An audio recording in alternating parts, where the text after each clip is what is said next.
Hi, I'm Tim. Welcome to Watchbox, and thanks for logging on. If you love this watch, email me, tmosso at thewatchbox.com.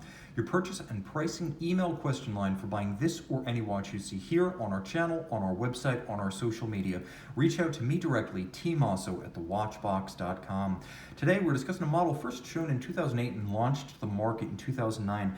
This is the FP Journe Repetition Souveraine, a minute repeater, 40 millimeters in diameter, all of stainless steel. This example is a rarity among rarities as it features a full matching FP Journe stainless steel bracelet. These are normally equipped with straps. So 40 millimeters in diameter, the watch is only 8.6 millimeters thick, 48 millimeters lug-to-lug. If you include the end links of the bracelet, it's a mightier 55 millimeters across the wrist with a 20 millimeter spacing between the lugs. Throw it on the wrist, 16 centimeters in circumference, and you can see it fits. There's no question there. I think it would be fine on a wrist as small as 15 centimeters circumference with the bracelet, 14 centimeters circumference if you put it on a strap. It is flat though. You can see how it easily sits almost below my wrist hair. Easily cuffable. If you want to wear this as a sporty watch, it is sporty for a minute repeater, but it could just as easily be your dress watch. The bracelet is of exceptional quality, and of course Journe builds his own cases and his own bracelets. And you can see it's a 5-link design with a sort of slash cut, so it is a V-like splaying, all of high polish, as you can see. The removable links are fixed in place by screws. It is a double deployment clasp. Steel Journe watches are rare. Steel Journe buckles and bracelets, rarer still. So you get a compound rarity with this watch. Two things that are extraordinarily uncommon by themselves, together almost unheard of. This is certainly the only example I've seen, and I've seen several Repetition Souveraine examples. Now the watch has a typical FP Journe case, integrated lugs, all of high polish, the mid case defined by the overlap between the case back and the bezel, and then you have a handsome taper to the lugs. The bezel is domed, the dial is silver, and in a nod to the significance of this model, which is special even by Journe standards, FP Journe chose to use blue printing on the dial. You have radially arrayed Arabic numerals, you have a blue railroad track to read the minutes, you have the tapered biomorphic Journe hands that come to a wonderful point for the power reserve as well as the hours and minutes.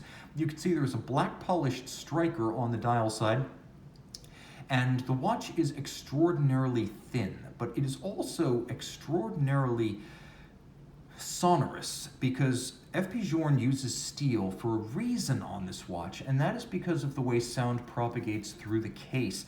Because it is not nearly as dense as precious metals, it has more of a singing, resonant, lyrical tone to it. It also has superb volume, so I'm going to fire this up because I know you're dying to hear it and I'm dying to demonstrate it. If you want to show off a minute repeater, you want to set it to 1259.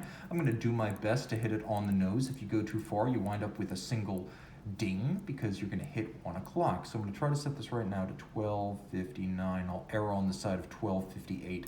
All right, let's see how I did.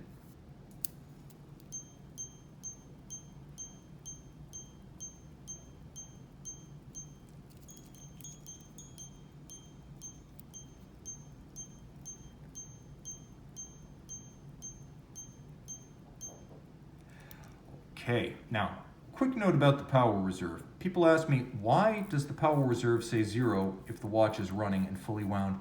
Because FP Journe uses a reverse power reserve on some of his more chronometry-oriented models, and this is in the fashion of a vintage marine chronometer or deck clock, which had to be wound every 24 hours at exactly the 24-hour point. So it was more important to know with those deck clocks when they were last wound than how much power remained.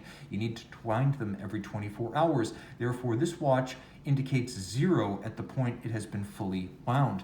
Turning the watch over, the movement, caliber 1408, 14 in French ligne is the size, 08 is the year work began on the movement. There we go, that's a better view of it. Adjusted in 6 positions, one more than a standard chronometer. It's made of 18 karat rose gold bridges and plates, which is why the steel watch nevertheless has an impressive weight. It beats away at 21,600 vibrations per hour, and it is free sprung for durability.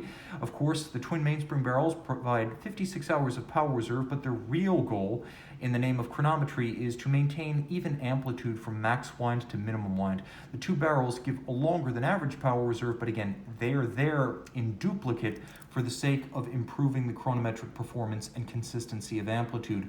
Now the watch, of course, features a hidden train, and I'm going to do my best to show this. It's always difficult to display the case back of a watch on a bracelet, but you can see that there's no visible means of transmission between the barrel and the escapement, and that's because all of the mechanism has been driven underneath the dial. So it's the magic drivetrain. You can see the escapement and you can see the power source, but you cannot see the link between them. Fascinating, there is a rack and snail system that is super compact. That's one of two patents on this watch, allowing it to be only 8.6 millimeters thick. And then there are scythe-shaped gongs, so they look like agricultural scythes, and because of that shape, they're both more compact and more resonant. A lot has gone into producing an everyday minute repeater. It's sonorous, it's lyrical, it's gorgeous, it has tone, sustain, and volume, and at the same time, it's a universally wearable watch, not a monstrous block-like complication. Email tmosso@thewatchbox.com for purchase and pricing details of this uncommon bracelet-equipped Repetition Souveraine.